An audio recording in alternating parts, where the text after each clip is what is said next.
لا إله إلا الله. دوستان عزیز، السلام علیکم و رحمت الله و برکاته. چی حال دارید؟ آیا می‌دانید نمازها را در مسجد گذاریدن کاری بسا مهم است؟ در خانه طهارت نموده به مسجد رفتن ثوابی زیاد دارد. در عوض هر یک قدم خداوند یک نیکی به انسان نوشته میکند و یک خطایی او را میبخشد. امروز خواستم درباره رعایت آداب مسجد صحبت کنیم. آداب مسجد چنین است: لباس پاک پوشیده به مسجد رویم، در راه آرام و با وقار قدم زنیم،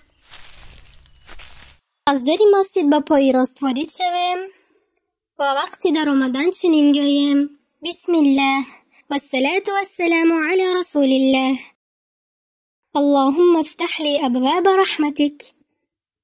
همین که به مسجد وارد شویم، پیش از نشستن اول 2 رکعت تحیه مسجد خوانیم، زیرا پیامبرمان صلی الله علیه و سلم فرمودند اگر کسی از شما وارد مسجد شود ننشیند مگر آنگاه که 2 رکعت نماز گذارد.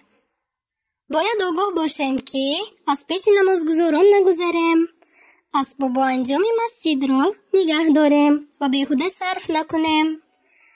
نماز که سر شد در صف با خشوع ایستیم، در نماز نخندیم، بازی نکنیم، شخصانی در پهلویمان باشند آزار ندهیم.